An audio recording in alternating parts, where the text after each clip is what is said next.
Seahawks fans, wherever you may be, thanks for listening to the show. Join your hosts, Bill Alvstad and Keith Myers, as we talk Seahawks football.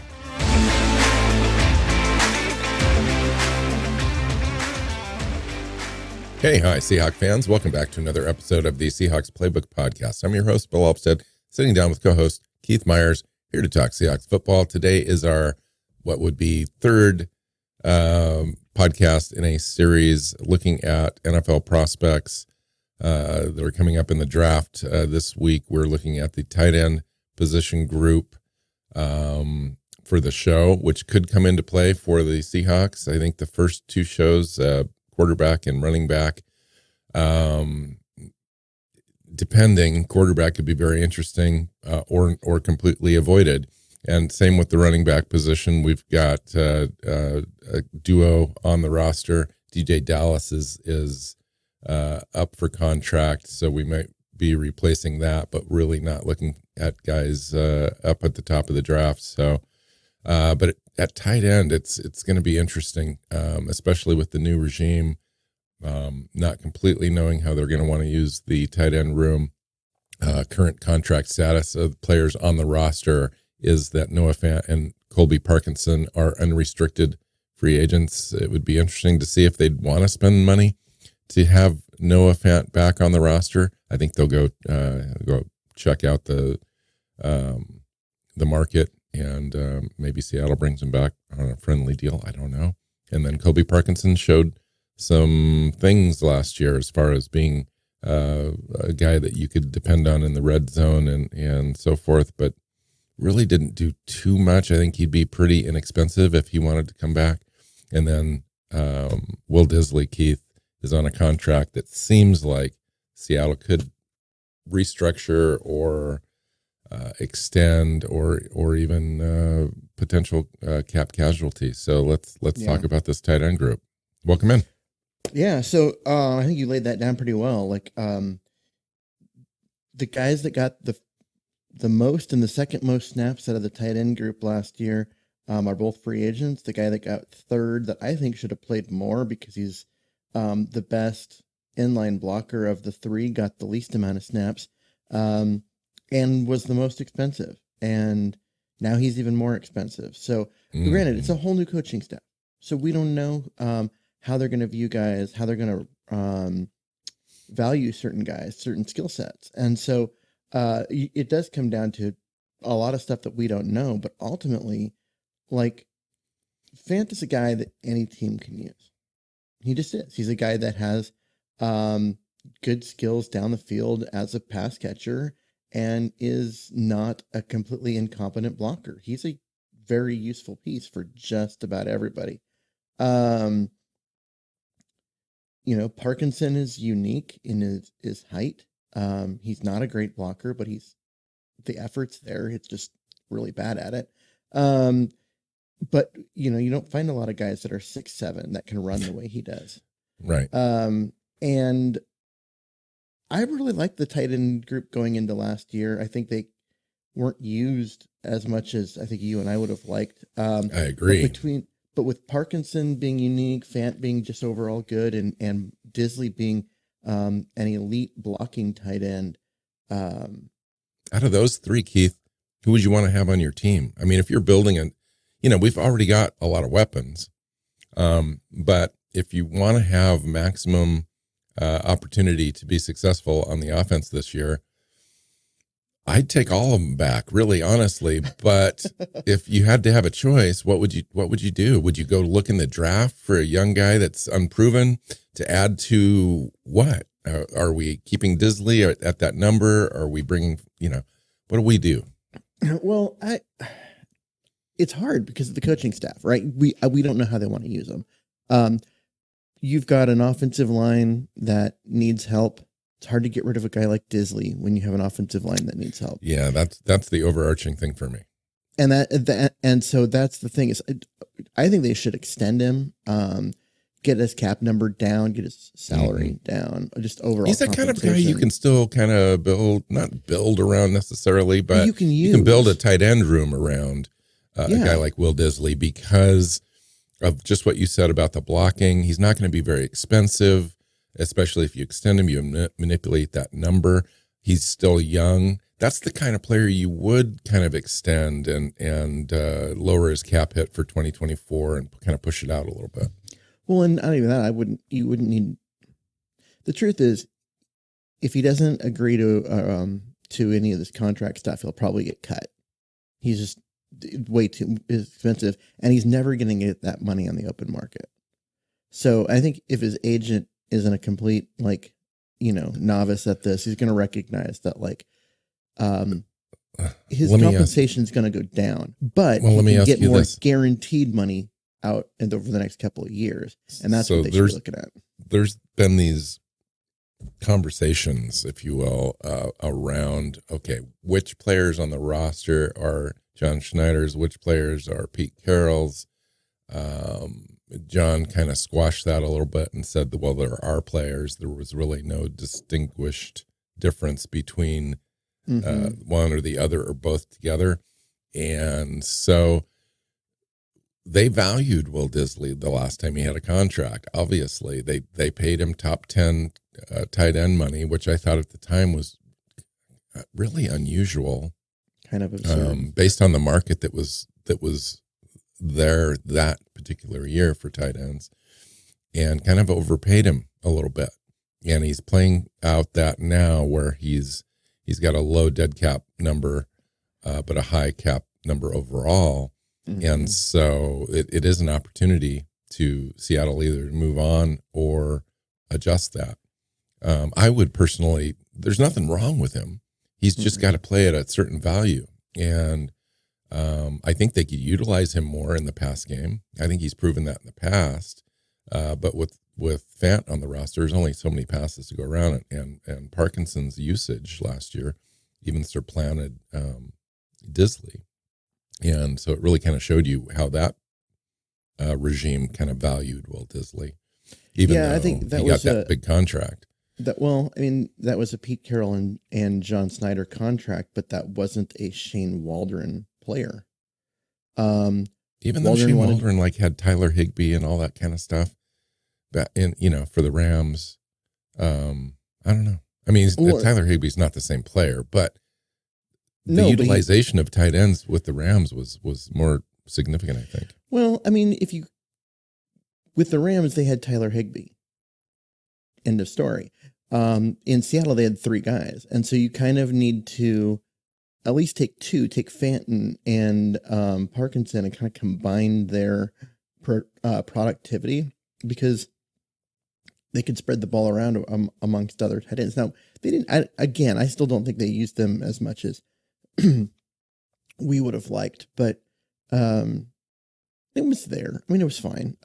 He just, for whatever the reason, Waldron wanted his more dynamic route runners in there rather than his better blocker. And it's a little on the weird side, but there we have it. I just still think that in the end, you are you going to replace all 3 of your tight ends in one off season? I don't think so. I hope not. And I think that Disley needs to know that he's not going to be making top 10 money at the position. He isn't the dynamic athlete necessary to be a major player in the passing game. And that's where the money comes in, and at that position, the blocking half of it is typically viewed as less valuable in terms of contract. And that's where he excels. So ultimately, you're going to see he's probably going to get an extension. We're going to see that cap number come down, his salary come down. But what it'll be is, here we're going to trade off salary that you were never going to see because you weren't playing under that contract and no one else was going to give it to you, for guaranteed money over the next couple of years. And I think if his agent is any good, they'll do that. And you let Fant and Parkinson walk, or Parkinson comes back on a low end deal, see where the market is for him. I expect Fant to go and get paid. I do too, because he was underutilized, but yet proven commodity. And I think that his skill set is valued with other teams. Yeah. And he put up some stats in Denver, put up some okay stats his first year in Seattle. Granted, they weren't as good this year, but again, that there were some offensive problems in Seattle that weren't him. I think teams are going to look past that. I think fans are going to get paid more than Seattle can afford. And so, yeah, I think you need to set up a situation with Disley where you lower his cap number and keep him around, and then you see what the market sets for Parkinson. And if you can get Parkinson back on a team-friendly deal, you do it. And just a note, we've got Tyler Mabry on a futures contract, so he'll come back and compete at training camp. Or have his 17th year in the practice squad. There are a few players like that Seattle hung around on, especially like at wide receiver and stuff. Cody Thompson, and those guys have been around that practice squad for going on 5 years now. That's weird that if guys that are having a hard time cracking the roster, they just keep bringing back instead of going with a younger player that with might upside. We might have some more upside. So it's odd, but whatever. But at the same time, you kind of value experience too at certain spots where guys don't necessarily aren't going to be on the roster, but there's some special teams value there because tight ends are usually one of those athletic positions that do well on special teams coverage and so forth. And then the idea that you have some plug and play ability if injuries should come. You've got a guy on the practice squad that's been around the roster and been around the playbook for 2-3 seasons. Sometimes that has value. Okay, so all that setup was kind of a conversation to get us ready for talking about prospects in the draft. It sounds like there's potential to select a tight end in the draft. It doesn't seem to be priority number 1, 2, or 3, but it could fall, somewhere after that. It could be a 4th rounder later, potentially. They could shock us. Maybe Brock Bowers, the best tight end in this draft by far, falls to Seattle at 16. I don't think it's likely. Anything can happen in the draft. And they're like, this is a transitional, a transcendent talent. We've got to make this pick, or trade out of it for a team that's just like, I got to have him and get some great compensation.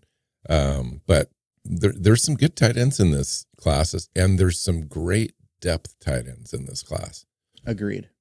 Let's start with Bowers because I don't think he'll be in play for Seattle. I don't think they're a tight end away from anything. And if you don't pick it again until round 3, you're not taking a tight end. This is a guy that reminds me of Kyle Pitts, the guy that the Falcons took at 4 overall. Just super athletic, just absolutely freakish athlete, dominant, 6'4", 240, which is an elite size for it. But man, he runs like a running back or a wide receiver. But he's at that size. But he's physical too. Yeah, he's really physical. I mean, you mentioned before we hit record that he reminded you of George Kittle. He does. And actually, that's a pretty damn good comp. Just a guy that, you throw the ball and he catches it, and he just kind of makes the offense better. Yeah. And if you were to underutilize Brock Bowers, like, for example, if he was on the roster last year and we used him like we used Fant, I would just be crazy. Oh, he's way too talented for that. Yeah, this guy demands the ball in a way that San Francisco uses Kittle. That's kind of what I mean. They're not the exact player, but they affect the offense in the same way, where a guy is just going to have like 7 to 10 receptions a game for 80 to 120 yards and a touchdown, and you can kind of pencil that in for every game. It doesn't matter what the opponent is, and a guy like that is just super valuable. Now, is that in play at 16 for Seattle? Probably not. You're right. We've got too many holes too many things that we need to do as far as the trenches and so forth, but there's no denying the opportunity cost can be voided, I think, for a guy like Brock Bowers, because he affects the game so much. He's almost the most valuable offensive weapon, I think, in the first round to be had, and a team that gets him is going to be like bonkers better than they were before they got him.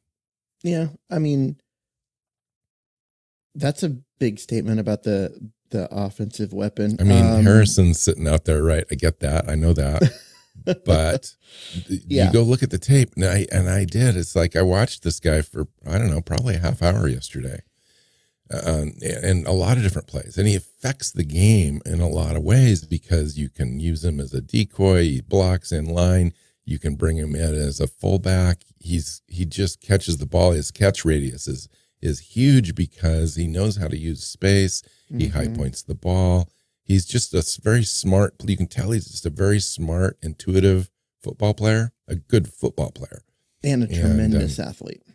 Yeah, and just great hands too. I mean, he's the whole deal. There's no question. Yeah. He's one of those pieces that is a matchup problem for every team. Because who can run with him at linebacker? There's very few.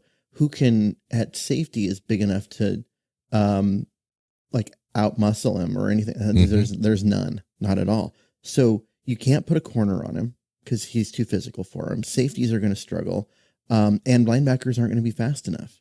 Exactly. Matchup problem all over the place. Yeah, he's just a matchup problem, and there are very few players on NFL defenses that are going to be able to just be like, "Hey, I've got him, and I'll take him out of the game." Yeah, nobody's got a Cam Chancellor on their team that's waiting to take on Brock Bowers. I mean, that's really the kind of defensive player you would need to kind of neutralize him. Maybe made me miss Cam Chancellor all over again. Right?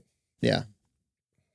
So, okay. So let's say Brock Bowers is not available. And, quite frankly, that it's a luxury pick, I think, for a team, that maybe have 2 first-round picks, or a team that's in the playoffs picked up an additional first-round pick last year, is already kind of a playoff team, well-established. They're missing one piece. He's the guy. Oh, man. Can you imagine him on that Texans offense? Wow. Yeah. That'd be a stellar pick, really. I don't even know where he's projected. I haven't yet gotten into my my mock draft mode yet. I haven't done enough work on the defense to have an idea of that, where I would project him. I just know, I agree with you. I think he is an incredible weapon. He's a first round pick, like probably a top 10 pick. And yeah, I think he's going to be a name that we're going to hear a lot of on Sundays for the next decade. So Jatavian Sanders is another player that is going to get a lot of bandwidth over the next 3 months, because he's going to show up at the combine. He's going to blow people away. That we're talking about the tight end from Texas, 6'4", 243, probably going to be in the 4.5 range. Reminds me of either like a Trey McBride or even a poor man's DK Metcalf. Because if you watch him, he looks like a oversized wide receiver. He's got one of those builds. He's not going to be your inline blocker guy. He's going to be like your pass catching guy, similar to Brock Bowers. Brock Bowers is a little bit more physical. But this guy's got like the catch radius, the high catch point, and he's a decent willing blocker. But that's not going to be where you're going to use this guy. I really liked him. I watched him.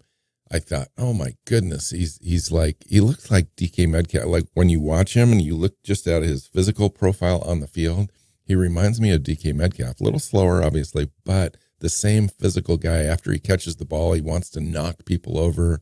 He's elusive. His catch point, you could use him as a weapon in a similar way. And I really liked him. Yeah, I mean, he is, in most NFL drafts, he's the best tight end in the draft. He just happens to be here on the same year as a freaky talent like Brock Bowers. But he would be a first round pick in almost any draft. Like there's what don't you like about him? Well, okay, he doesn't block quite as well, but you know what? The blocking of the two different skills between blocking and receiving, blocking is the lesser valued. Yeah, there's words. And so, yeah, I mean, it comes down to, I think that he's a guy that is probably going to be taken in the 20s in the draft and by a team that is just looking for another weapon and has a couple of good wide receivers already and wants to be able to find other ways to get talent on the field. I would say that if there's a team that was looking at Noah Fant in free agency and missed out, would be the same sort of team, same sort of, looking for that same weapon, would be interested in a Jatavian Sanders. Yeah. Because they have the same skill set. It's going to be younger, cheaper. Yes, right. All of that. And so, yeah, so if you're in the market and you have the money and you're close enough to having a contending roster that you're going to spend on a tight end. Now, maybe you didn't spend in terms of cap space, but maybe you spend in terms of draft capital. Yeah. So now I think we'd be getting into kind of Seahawks territory as far as the kind of prospects that would be available for Seattle. Anything second round and beyond. There's kind of a shelf after those first two. Yeah. And that between them and the rest of the field, there's kind of a gap, which is like most of the second round. Yes. Yeah. There's third, fourth, fifth round guys that we're going to talk about now, because when you take a look at the class as a whole, if you just kind of close your eyes, you envision this class, it's like a standard prototypical tight end class. There's a few receiving tight end kind of options, but they're lower end. There's some issues that the top two guys don't have, whether it's they're too short or they're too light or they don't match up well, don't create matchup problems on a defense and so forth. But there's some good, solid inline type tight ends that have pass catching upside. There's like 4 or 5 of those kind of guys.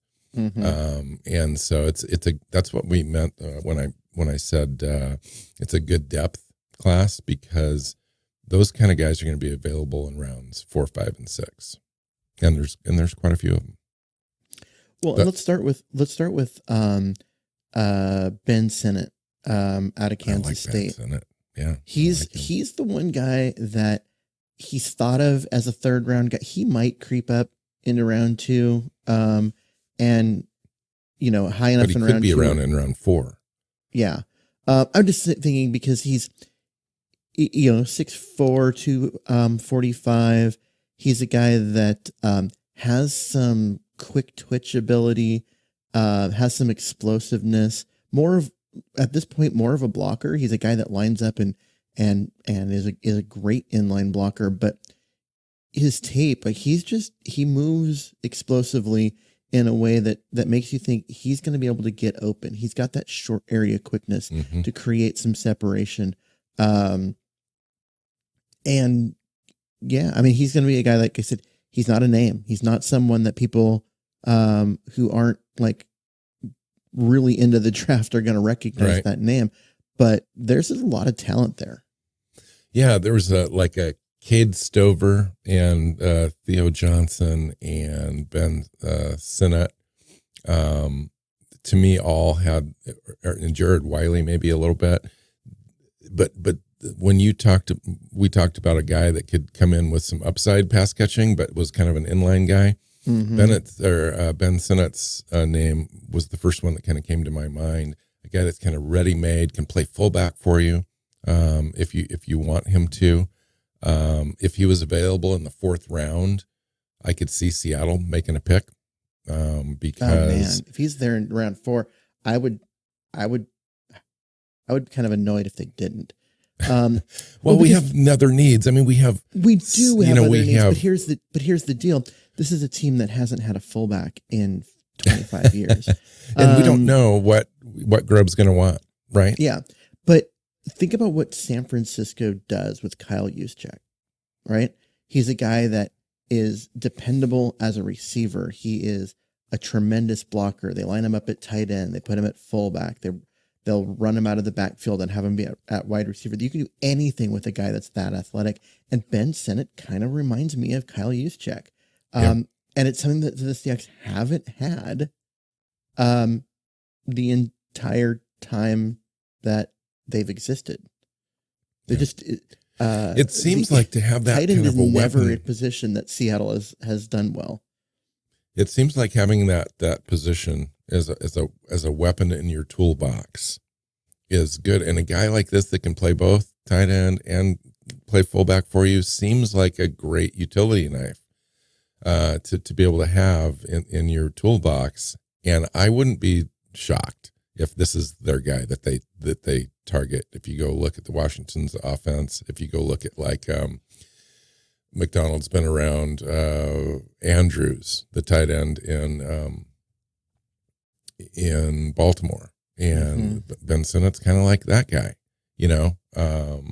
came in a little bit more of a patch catcher than an inline blocker, but Andrews always was able to do both really well. Ben Sinnott's one of those guys, probably the most versatile tight end you could have in this draft, I think, out of this draft class. Kind of explosive. He's got the twitchy stuff. His straight line speed's not going to blow you away at all. Probably a 4.7 guy, but all the tools are there really. And it comes down to the intangibles. So a guy like this versus a guy like Cade Stover versus Theo Johnson versus AJ Barner, for example, or Jared Wiley. We'll talk about those guys, but they're all kind of in the same bucket for me. Around 4, 5, 6.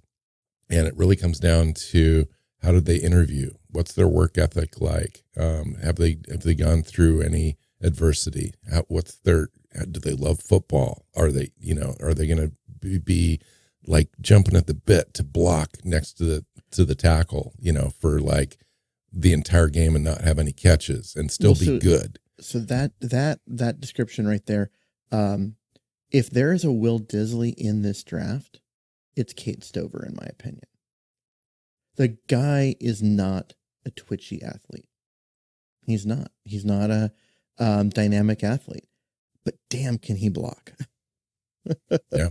And so if the Seahawks end up moving on from Will Disley because they simply he won't extend and let us lower the number, and we can't pay him at that level because of our cap issues. You just draft his replacement. Cade Stover comes in and is the same dude. Yeah, I wish it was that. He's also easy, a guy that, yeah, I get you. if you keep Will Disley around, I think Cade Stover comes off your board because you don't need two of that dude, right? That's true. But man, I'm sorry. I know that for most NFL fans, blocking is not the skill necessarily that they get excited about at tight end. But as someone who does a lot of offensive line study and really gets into the nitty-gritty details of that, I appreciate tight ends that can get in there and once the play starts, you lose track of, wait, was that the tackle or was that the tight end? Because they can block like a tackle. And I mean, that's who Will Disley is, and that's who Cade Stover is. So I like those kind of guys. Those are my kind of guys. Yeah, and it's interesting because both of us are kind of that way, and we're just kind of old school in that sense. And I have a hard time wrapping my brain around guys like Brock Bowers and guys like Jatavian Sanders, because they just move and act more like wide receivers in an offense. I just don't see them as traditional tight ends, and they're not traditional tight ends. That's the way that the league has moved at this position and valued. And you might as well just call him the second or third wide receiver in your group, because that's the way they're covered. You're not going to put a linebacker on George Kittle, and when you do, that's when they exploit that spot and get you, as an offensive weapon. Brock Bowers is going to be the same. He's going to demand, sometimes cornerbacks. They're a large cornerback to cover him. And cornerbacks are never physical enough to cover a guy like I know. that. I don't like that matchup as a defense, or just a supreme safety. That's really got coverage skills. It's a bigger safety, but most of those guys are going to be, down safeties, strong safeties, and they just don't have the ability to cover. It's just a mismatch. There's one player I want to talk about, and I wanted to get your opinion on, because my opinion of him, well, I'll just let you talk. Jaheim Bell, the tight end from Florida State. For me, it doesn't do anything for me. He's to me, he's just really overrated. You go look at him, his tape doesn't match where he's ranked as far as in the draft class. Yeah, I mean, he's 6'3", 232. He's on the smaller side. I think he's closer to 6'1". He might be. He's basically a big receiver. He's not a inline blocker that's great at what he does. He has some power and some athleticism and can give you some weird run after the catch ability, which you don't typically think of from tight ends. But man, he's just like he's an oversized Derek Young. He's kind of, to me, he doesn't have the speed of Derek Young. No. So I was watching this guy. I was like, I don't get it. Like he looks like he's closer to 6'1" on tape. He looks too slow to be a wide receiver. He's projected to be like a 4.65 guy. Too small to be a tight end. There's no clear advantages for him on the NFL level, matchup advantages. You're right. He had some weird, quirky physicality, and he looks like what was that Golden Tate? He looks like a big exploded steroid version of Golden Tate. I don't know how else to say it, but he's not super fast, but he's not super slow. He's kind of physical, but he's not going to overmatch you as far as physicality or height. He looks like a smallish linebacker in a sense. It didn't look like a tight end. I don't know where you put him on the field. I don't know how you use him. I don't know why he's valued as like the third or fourth best tight end in this draft class after watching him. He's at 7 or 8 for me. We kind of you mentioned them, but we kind of skipped over Jared Wiley and out of TCU, who I like. He's like 6'7", and Theo Johnson out of Penn State, who's like 6'6". These guys, AJ Barner's in the same boat as those two. Oh, you know what? That's that's true as well. These are guys that they're big. I like the size, but they're not as athletic as the guys we mentioned earlier. And they block. They're willing blockers. The effort's there, but when you get to be 6'7", it's hard to get leverage and get underneath guys. I would actually prefer any of those guys over the guy I just talked about. On my roster for sure. Bell. Or even Cade Stover. I mean, Cade Stover's less. Cade Stover to me is in the same bucket as these other guys, and you're going to have to go out and spend like a back end of the second or third round pick on a Cade Stover. But you could have a guy like AJ Barner or Ben Sinnott, like we just mentioned, or the Jared Wiley pick in rounds 5 or 6. And I, like a guy like Jared Wiley is an interesting name to pay attention to because he was at the Senior Bowl, and I think that Nagy really liked him and really liked the way that he moved. He kind of looks like Kobe Parkinson. When you look at him, 6'7". But he's more of an inline blocker guy as well, more of a willing blocker. I worry about him leverage wise a little bit because he is 6'7", but you can kind of teach that. But he was at the Senior Bowl for a reason. It's because all of the executives around the league and the coaches told Nagy they wanted to see him there. And so, and he did well. So, a guy that I'm not sure if he's going to be the sleeper that is going to, be taken in the 6th round and then have a long career, or if the draft media just hasn't caught up and he's going to eventually be like a 3rd round pick. But Byron Nesbitt out of North Carolina, a guy that Drake May loved. There, I mean, he's 6'6", 245.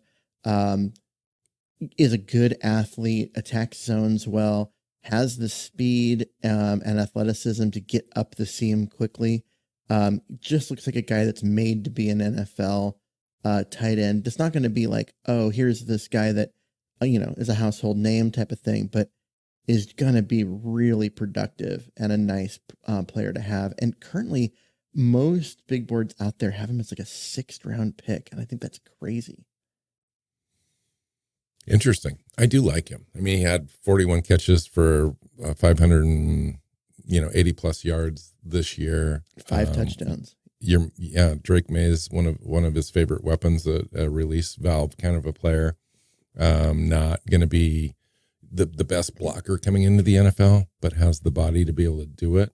I think he's got a frame that you can add a little bit of muscle. He can get up to, say, 255, 260 at 6'6", without taking away his short area burst and so forth. He could be a mismatch problem for you. Yeah. And you can get him in the 5th, 6th, 7th round potentially. Like I said, I don't know if if that holds and he's down there. What am I missing? Because I look at him as a guy that has more upside than the guys we've already talked about. Now, granted, he might have a lower floor than some of the guys we already talked about, but if you're picking in the 3rd or 4th round, going for upside and going for a guy that could give you an elite player over a, is he coming marginal out? Player, good back? That's the only thing I wonder about him is did he declare that he was coming out? Because I didn't have him on my list either. Oh, okay. That I need to verify. I just don't know. I just don't know that for sure. Theo Johnson's the other guy. I think that, and I can end the show on something like that. Tight end out of Penn State, 6'6", 264. Mediocre speed, again, a 4.7 guy. Projected to be 4th through 5th round. I think he's pretty impressive athletically. He's not going to be a burner though for you, but he will give you some mismatches. He's a willing blocker. I'm interested to see what he does at the combine as far as his explosive agility. So 3-cone, how he jumps, what he looks like catching the ball, all that kind of stuff. I think he could be a little bit of a riser, a guy that could maybe touch the back end of the 3rd round potentially, but he'd have to displace some of the other guys we're talking about, Sinnott and Stover. One of the things I like about him is his size, like 6'6", 250. A lot of these guys have been like, 6'4", 240. And a couple of them have been, 6'6", but then they've been, 240. He's already 250. And he's pushing 260. Yeah. Yeah. He's a guy that probably by NFL draft time, because he's out there working and doing what teams have asked him to do. And he's going to be a 260 pounder as a rookie and be able to go out there and do some really nice things as a blocker. He's got some route running like upside, but man, he's unpolished because he played for Penn State and they ran the ball every down. I'll give you another guy that's got some route running ability that's got some upside, but is completely an afterthought. Delvin Cup, the tight end out of Washington, 6'4", 244 pounds, projected 40 time at 4.70. In 2023, had only 16 catches for 208 yards. A couple of touchdowns in 2022. He had 29 receptions for 266 and 1 touchdown. Here's the reason why I think he's a sleeper and he's going to rise up. Grubb was his coach. Well, and he wasn't used as a receiver. Like, he was in line every play. Yeah. But he's only 244. Yeah. At college, you can get away with that. Yep. I didn't look at any film on him, to be completely honest, before this show. I just remember seeing him a few different times, in games when Washington was playing. And now knowing that his coach is now the offensive coordinator for the Seahawks, that could be a guy that you bring in as an undrafted rookie free agent for sure, or a 7th round pick, because you're getting. Right. It's which 7th round picks just become like, we don't want to wait and possibly lose them after, after the draft if another team pounces, and so it's a priority free agent. You just we're gonna kind of put you on the roster. But yeah, he's kind of in that realm because his production doesn't say, oh, go get this guy. But his usage as a blocker, the willingness there. He looks like a guy who's going to be a special teams player. Kind of the back of the roster guy that has the ability to develop. I like that in him. Yeah. That's why I kind of interested in the AJ Barner pick, because of Harbaugh, not the Harbaugh we all know. His son is now the special teams coordinator for the Seahawks, and a guy like AJ Barner at tight end at 6'5", 251, runs a 4.7. It's going to be a special teams guy. It's going to be available in the 4th round, 5th round. I was thinking strategy-wise, roster building strategy-wise. If you see John Schneider move off 16 and drop back, pick up additional picks in the draft, especially if he can pick up 2 picks, maybe a 3rd and a 5th or whatever, that the more likely it is that we're going to be drafting a tight end, because they just bring a certain amount of value to your roster, especially when you factor in the special team stuff. And guys like that we've been talking about today, especially in the 4th to 6th, 7th round, that's going to come into play. So a guy I like that, who knows if you even studied him because he's so far down on a lot of big boards. Brevin Spanford out of Minnesota. Mm-hmm. He's 6'7", 270 pounds. He is a guy that I'm surprised Minnesota did not put 20 extra pounds on him and turn him into a tackle because of his size. But he runs better than you'd think a 270 pound guy would do. He had runs in the 4.6s. 42 receptions for 497 yards, I think is what it was. So just about 500. In 2022.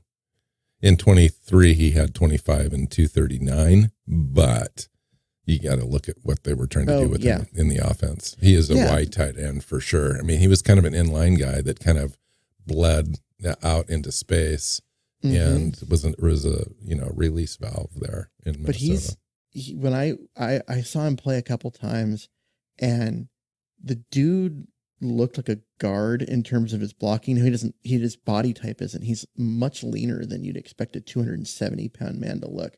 But he would just get underneath guys, which is weird for a guy who's 6'7", but he'd get underneath guys and just drive them into the backfield. And I was impressed with that. And then you look at size, and he's got some athleticism. I'm like, so my question would be, okay, so if this guy shows up to the combine, did he play basketball? Was he a power forward? And if he was, like, what kind of vertical does he have? Does he have like a 37-inch vertical?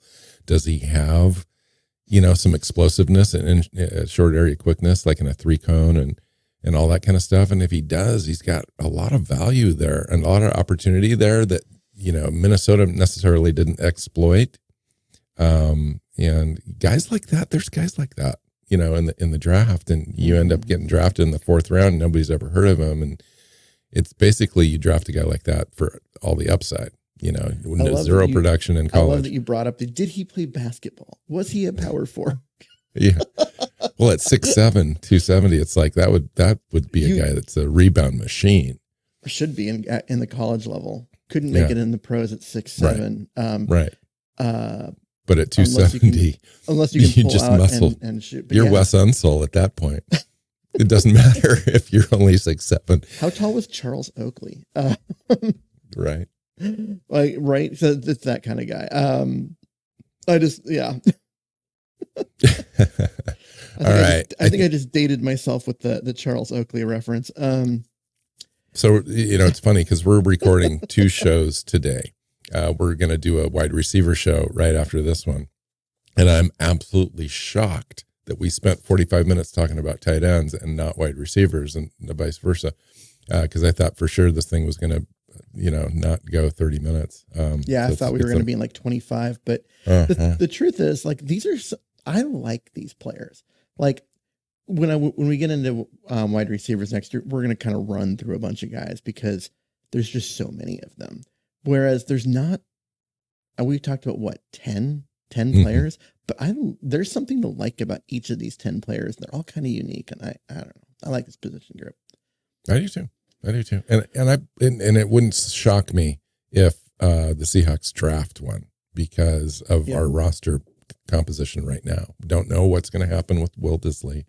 Fant's likely gone, and Noah Parkinson's probably going to end up getting a nice little contract from a team that looks at him with some upside, and may even be in Chicago because Parkinson ended up being a favored in the tight end room with our offensive coordinator, who's now in Chicago. So a lot of the offensive staff went to Chicago, and a lot of the defensive staff went to Carolina. I found that to be interesting. They kind of just everyone we thought were just going to go their own way, but then they kind of merged back together into these little pods on other teams. Yeah, I could see somebody throwing $5-6 million at Parkinson. Honest, he's got that kind of upside. The Seahawks threw that at Disley. Yeah. So interesting. All right. Find Keith on Twitter at Myers NFL. You can find me at NW Seahawk. The show is Seahawks Playbook Podcast on your favorite podcast platform and YouTube. When you see it, hit the subscribe button. Make sure you don't miss a single show. So until next time, go Hawks. Go Hawks. Seahawks Playbook Podcast listeners, thanks for joining us for another edition of the show. You can find us on Twitter. Bill is at NW Seahawk. Keith is at Myers NFL. And the show is at Hawks Playbook. You can listen and subscribe to the show at SeahawksPlaybook.com.